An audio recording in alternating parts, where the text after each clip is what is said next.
Welcome back to सुबह सवेरे पाकिस्तान। एक ऐसा शख्सियत से आपको मिलवाने जा रहे हैं जिनको बताते हुए भी बहुत अच्छा लग रहा है, जिनके बारे में अगर आपको मैं कहूँ कि एक बच्ची जो कि मैट्रिक की स्टूडेंट हो और वो देखे कि उसके इलाके में जहाँ पे कि जराइम बहुत ज़्यादा है, मनशियात का इस्तेमाल लोग ज़्यादा करते हैं, बच्चे पढ़ नहीं रहे और वो 4 बच्चों से अपनी वालिद की इजाज़त से पढ़ाना शुरू करे और फिर बढ़ते बढ़ते वो सिलसिला जो है वो इतना बढ़ जाए कि वो एक अंजुमन से जगह लेके वहाँ पर जो है बच्चों को पढ़ाने का सिलसिला जारी रखें। एक ऐसा इदारा मिस्ताक के नाम से जो है उसके फाउंडर बन जाएं और जहाँ पे कि बच्चों को पढ़ाया जाता है, आर्ट की तालीम दी जाती है ताकि वो मनशियात, जराइम और इस तरह की गलत मनफी रवैयों का शिकार ना हो। अहम बात यह है कि जब लियारी से इनका ताल्लुक बताया जाता है ना तो लोगों के दिमाग में बड़ी अलग अलग सी चीजें आती हैं, लेकिन गैंगवॉरी आती है लियारी को लेके।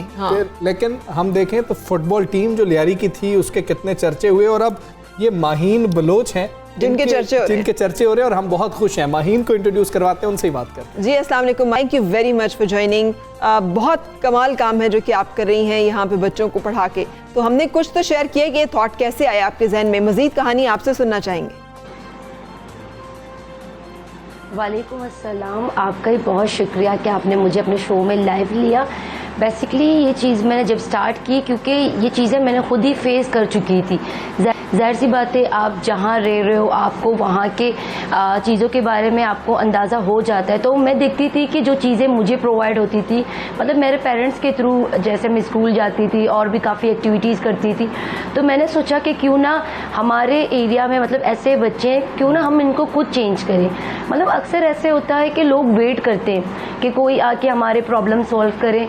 तो मैंने अपने वालिद साहब से ये चीज़ें सीखी कि कोई नहीं आ सकता आपके प्रॉब्लम सॉल्व करने, आपको खुद हिम्मत करना है, आपको खुद उठना है। जब तक आप वेट करेंगे तो मुझे नहीं लगता कि आपके पास ब्राइट फ्यूचर आएगा। तो मैंने इस चीज़ को वेट नहीं किया और मेरे पेरेंट्स ने मुझे बहुत ही सपोर्ट किया, तो मैंने ये काम स्टार्ट किया। अब माशाल्लाह से 5 साल हो गए हमारे काम को और मतलब इतना रिस्पांस अच्छा आता है बच्चों का। कुछ पेरेंट्स ऐसे होते हैं कि वो हमें बहुत ही मोटिवेट करते हैं और साथ में हमारे साथ ऐसे आप जैसे लोग हैं और भी ऐसे लोग हैं जो आते हैं, मोटिवेट करते हैं बच्चों को। मतलब जाहिर सी बात है, आप स्टार्ट करोगे आपको लोग मिलेंगे, आपको सपोर्ट मिलेगा। बिल्कुल, खर्चा, रिसोर्सेज, ये सब चीज़ें कैसे मैनेज होती हैं? क्योंकि बच्चों को पढ़ाना है, वहाँ पे बिजली का बंदोबस्त भी होगा, किताबें कॉपियाँ दी जाती हैं, क्या तालीम भी होगी। हाँ ठीक है, देखिए पहले तो मैं घर पे ही पढ़ाती, जिस रूम में मैं बैठी हुई हूँ मैं इसी रूम में ही पढ़ाती थी। लेकिन बाद में हम उस टाइम चंदा सिस्टम करते थे। मेरी सिस्टर कुछ लेकर आती थी या बाबा कुछ लेकर आते थे और हमारे घर पे एक लाइब्रेरी भी है, वहाँ के बुक्स में यूज़ कर देती थी बच्चों को पढ़ाने में। मतलब जो चीज़ें मेरी अपनी थी, जैसे मैं फिक्शंस बहुत पढ़ती थी, बचपन की बात कर रही हूँ, फिर साथ में मैं स्टोरीज़ बुक बहुत पढ़ती थी। मतलब तो इन चीज़ों को मैंने उन बच्चों में यूज़ किया ताकि उनको मैंने ख़राब करने नहीं दिया।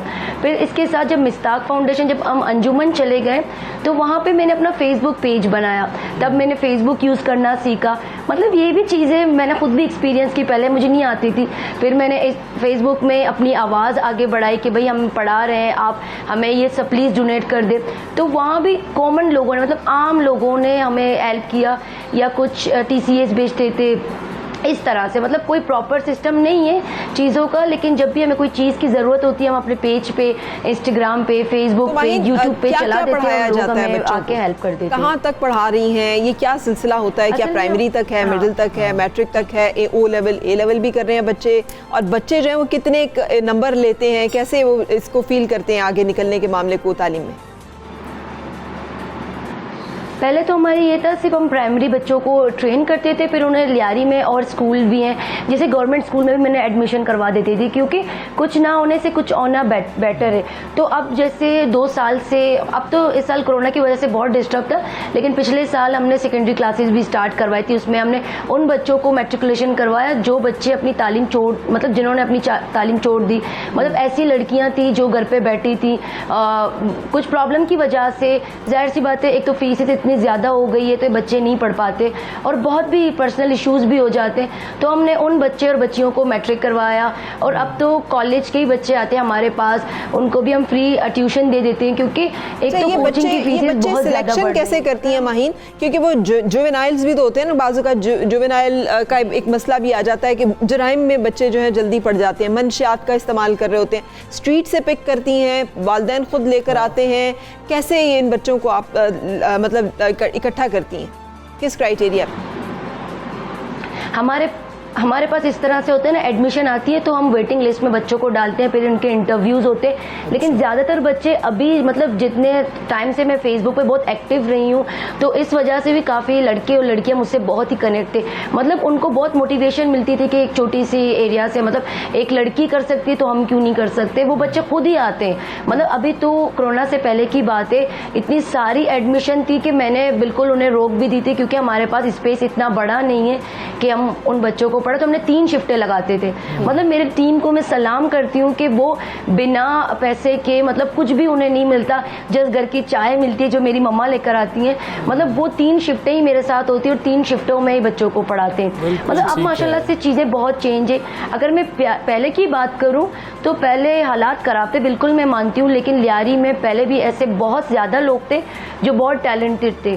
लेकिन बात यही है ना प्लेटफॉर्म की, अब उन्हें प्लेटफॉर्म मिल गया है तो वो इजीली आ रही हैं। माहीन, कमेंडेबल जॉब, बहुत काम कर रही हैं और बहुत मुश्किल काम कर रही हैं। Commendable job and we are so proud of you and love you and thank you very much for all what you are doing. अब आगे चलते हैं और फरा, मेरा आपसे ये सवाल है कि आप समझती हैं कि जो आपका ये जो सोशल मीडिया पे डाटा है, इंटरनेट पे डाटा है, जो मोबाइल पे डाटा है, ये सेफ?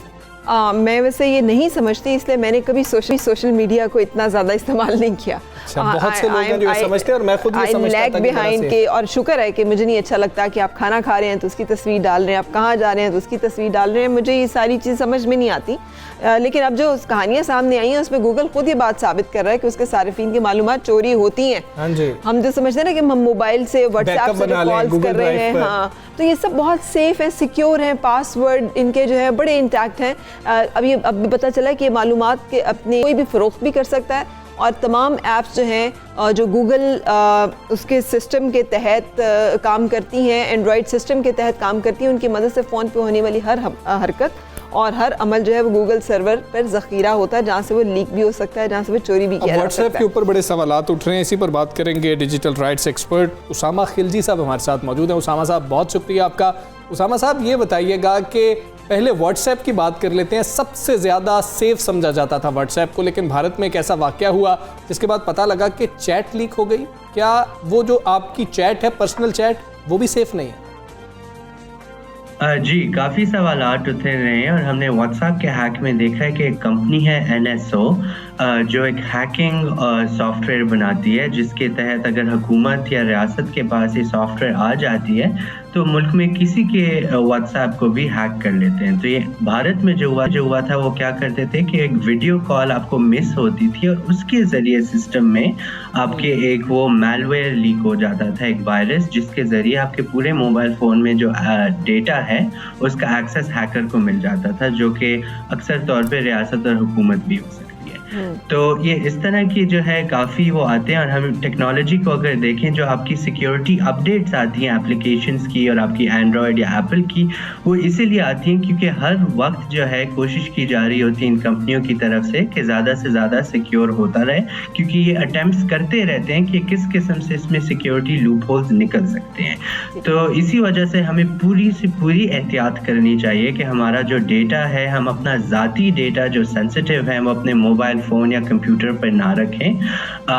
काफ़ी हमारा दिल करता है कि हम सब इंफॉर्मेशन सोशल मीडिया पे डाल दें, लेकिन ये जो है काफ़ी, जब इंटरनेट पे कोई चीज़ चली जाती है तो मेरे ख्याल से वो महफूज नहीं रहती। साहब, बैकअप का क्या कह रहे हैं? बैकअप को सबसे ज़्यादा अनसेफ समझा जा रहा है। क्लाउड हो या गूगल ड्राइव हो, कहा जा रहा है कि सबसे अनसेफ क्या है? आपका बैकअप, और लोग अपना बैकअप रखते हैं ताकि चीज़ें महफूज रह सकें।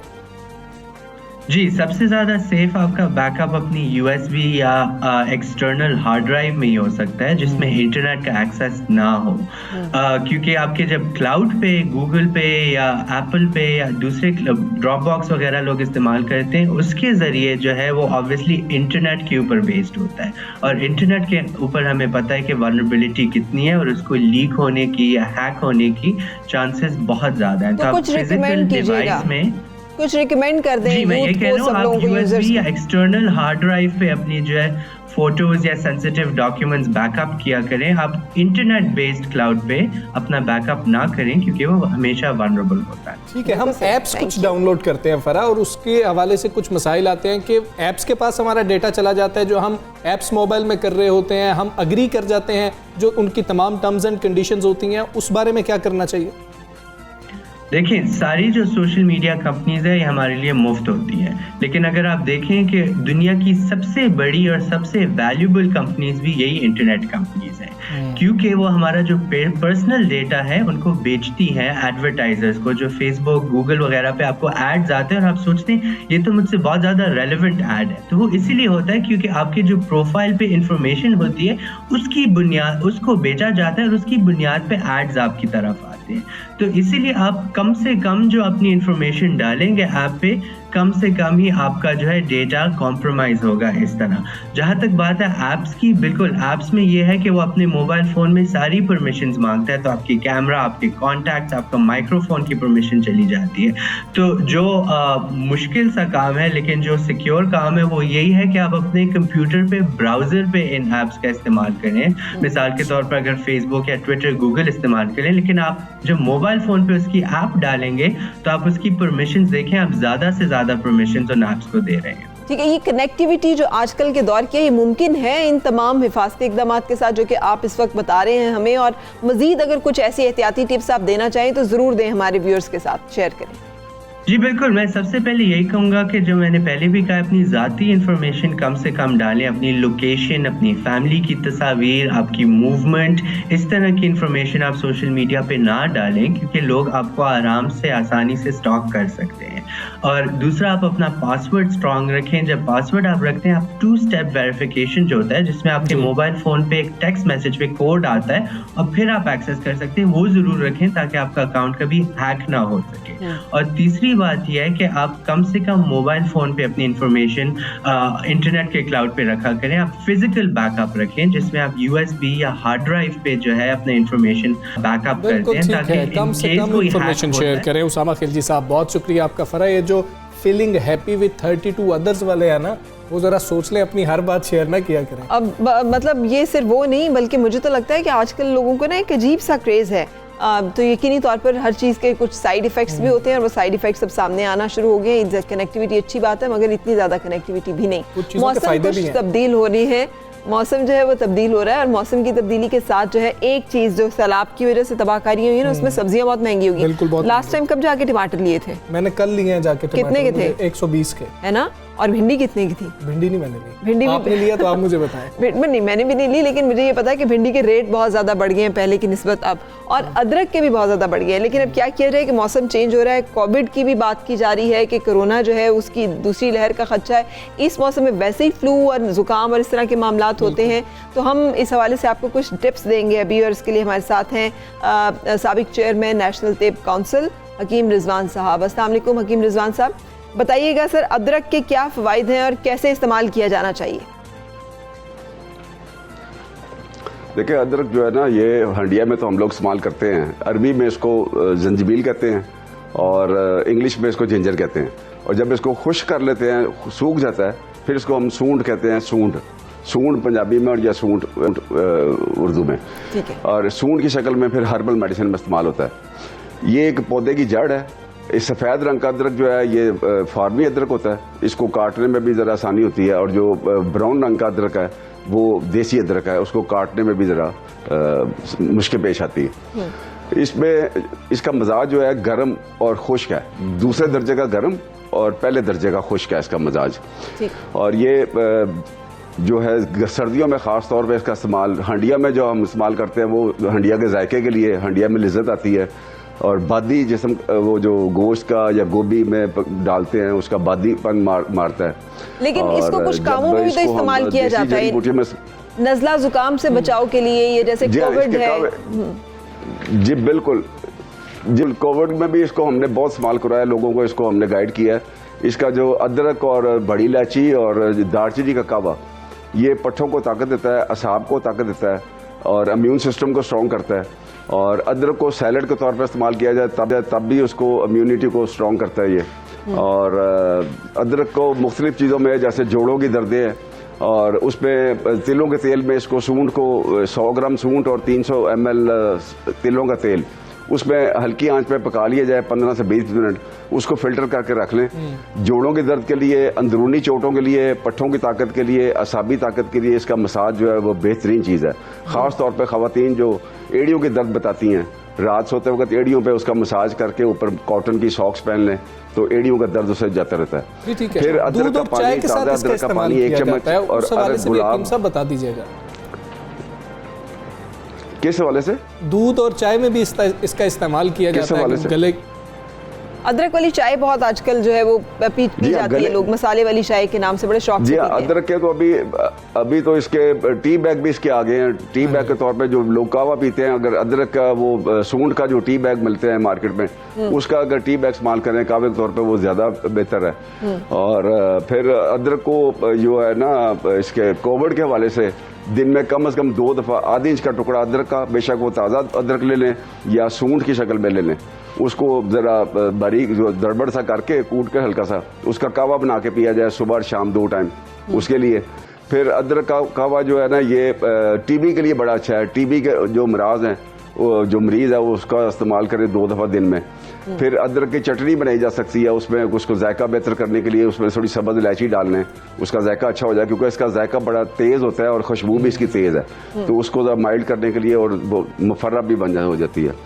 फिर इसको शहद में मिला लें, अगर सूंड को बारीक पीस के शहद में मिला के इसको चाट लिया जाए 1/4 चम्मच सुबह और 1/4 चम्मच शाम, तो गले की सोजिश के लिए, गलों की दर्दों के लिए, गले की किसी भी किस्म की जो तकलीफ है उसको ये दूर करता है। और अदरक का पानी और लहसुन का पानी और जो नींबू का पानी और जो कम्बिनेशन लोग इस्तेमाल करते हैं दिल की शरियानों को खोलने के लिए, उसमें शहद मिला के जो इस्तेमाल करते हैं 1 चम्मच सुबह 1 चम्मच शाम नीम गर्म पानी में, वो तो एक बड़ा कॉमन सा एक नुस्खा बड़ा कॉमन हो गया, वो दिल की शरियानों को खोलता है। और अदरक का कावा इनफैक्ट खुद भी अकेला भी जो है दिल की शरियानों खोलने के लिए हेल्पफुल है। और उसके साथ साथ दौरान खून आजकल अक्सर सुनने में आता है, ख़वातीन या मर्द कहते हैं मेरा बाजू सो गया, मेरी टांग सो गई या पैर सो गया, वो दौरान खून की कमी होती है। तो अदरक का कावा पीने से दौरान खून आपका ठीक रहेगा। और वो जो बिल्कुल ठीक है, खासे फवायद हैं। हकीम साहब हमारे साथ शेयर कर रहे थे। रिजवान साहब बहुत शुक्रिया, थैंक यू वेरी मच। बिल्कुल बिल्कुल। अच्छा, अब जो हमने क्लोजिंग की तरफ चलना है और एक बहुत अहम बात जो है वो आपसे हम करना चाहेंगे कि रेस्क्यू 1122 का जो डेटा शेयर हुआ है वो, इससे पहले कि हम वो बात करें, वो डेटा जो है वो बहुत अलार्मिंग है। गुज़िश्ता बरस में 2,03,44,052 कॉल्स जो है वसूल की गई यहाँ पे, जिनमें से सिर्फ 11,52,000 कॉल्स जो है वो किसी इमरजेंसी या हादसे के बारे में थी। बाकी 2.25 करोड़ जो थी ना, मजाक था, वो मजाक था और झूठ था। मजाक नहीं है, ये झूठ था। और वो इदारा फरा जो इतनी हेल्प करता है और उसका रिस्पॉन्स टाइम इतना बेहतरीन है, उसको ऐसी कॉल्स 90% कॉलेज जाली थी। अब फिर हम कल को वो ना पहुंचे किसी जगह पे तो फिर हम उनके ऊपर इल्ज़ाम लगाएंगे कि जी वो पहुंचे नहीं, आग लग गई, खुदा ना खास्ता कहीं हादसा हो गया, जान किसी की जा सकती है, ये बचाई जा सकती है बर वक्त वहाँ पहुँचने से। लेकिन चूंकि हमने उस टेलीफोन लाइन को बिजी रखा, हमने उनको कंफ्यूज रखा, वो इतनी फिर वेरिफिकेशन उन्हें करनी पड़ती है कि ये सही हमें इंफॉर्मेशन दी जा रही है, हम इसके ऊपर रिस्पॉन्ड करें ना करें, कि जिसकी वजह से वो अहम टाइम है जिंदगी बचाने को ज़ाया हो जाता है। जाली कॉल्स ना 15 पर करें ना 1122 पर करें, ताकि किसी की वो कॉल जो जरूरी कॉल है वो ऐसा ना हो सके। हमें इजाजत दीजिए, जिम्मेदार शहरी बनिए और जिम्मेदारी का एहसास कीजिए। किसी की जान बचा नहीं सकते तो बचाने में कम से कम कंट्रीब्यूट जरूर करें। अल्लाह हाफिज़ and have a good day.